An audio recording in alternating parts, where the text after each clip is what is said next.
మా కూతురు అనుకునేది నాకు తెలియదు. పరకాల ఎమ్మెల్యే టికెట్ ఆశిస్తున్నట్లు సోషల్ మీడియాలో అకౌంట్లో అప్డేట్ చేస్తున్న కొండ సుస్మిత వ్యవహారంపై స్పందించిన కొండ దంపతులు, ఎవరి ఆలోచనలు వాళ్లకు ఉంటాయి. ఒక్కొక్కరి ఆలోచనలు ఒక్కొక్కలా ఉంటాయి. మా కూతురు తొందరపడి అన్నదో ఆలోచించి అన్నదో తెలియదు. కొండ మురళి, కొండ సురేఖ దంపతులకు వారసురాలు నా కూతురు.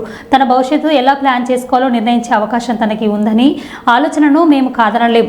పార్టీ ఎలాంటి నిర్ణయం తీసుకుంటుందో చూస్తాం. కోరిక ఉండటంలో ఎలాంటి తప్పు లేదు అని మంత్రి కొండ సురేఖ అన్నారు. కుండా తీసుకున్నప్పటిలో ఊకార్లు జరుగుతాయి. ఎవరి ఆలోచనలు వాళ్ళకు ఉంటాయి. ఆలోచనలు మేము షేర్ చేసుకునే పద్ధతి మాకు ఉండదు. వారి ఆలోచన ఉంది, వారి మంత్రి పదవి ఉంది. ఇప్పుడు ఫారెస్ట్ గురించి మాట్లాడినప్పుడు వాళ్ళ దగ్గర పోయి మీరు చేయి ఫారెస్ట్లో మరి కోయలకు గుత్తి కోయలకు న్యాయం చేయకుండా ఉండమని చెప్పదు కదా, కంపల్సరీ న్యాయం చేయాలని కూడా ఇప్పుడు చెప్తున్నారు. అదే పద్ధతిలో ఎవరి ఆలోచన వాళ్ళకు ఉంటుందన్నా. ఇలా కుటుంబంలో అందరు కుటుంబాలకే చెప్పాలని రూల్ లేదు.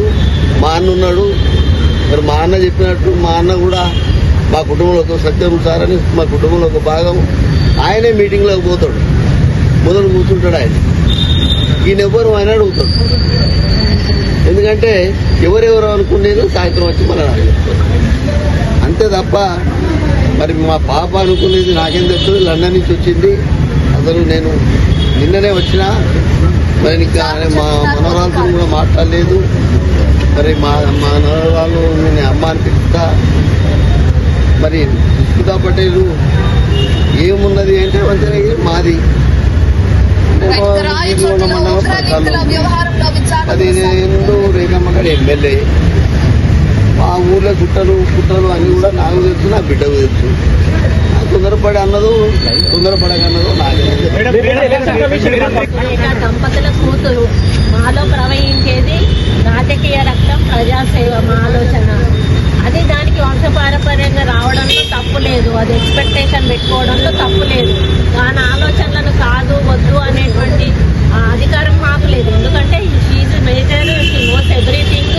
దాని ఫ్యూచర్ ఏంటో తను సెలెక్ట్ చేసుకునే అధికారం తనకున్నది. కాబట్టి ఆ ఉద్దేశంతో తను పెట్టుంటది. కాబట్టి దాన్ని క్వశ్చన్ చేసే అధికారం మాకు లేదు. భవిష్యత్తులో పార్టీ ఏ నిర్ణయం తీసుకున్నా దానికి కట్టుబడి ఉంటాం. కానీ షీఈ్ ఎక్స్పెక్టింగ్ అని చెప్పి పెట్టుకుంది. దాంట్లో తప్ప నేను వైశ్యులు అందరూ కూడా గత 10 ఏళ్ళ బట్టి అక్కడ వైశ్యులు ఇబ్బంది పడుతుండ్రు. అక్కడ వైశ్య సత్రం అనేది ఉంటుంది. దానికి నెలకు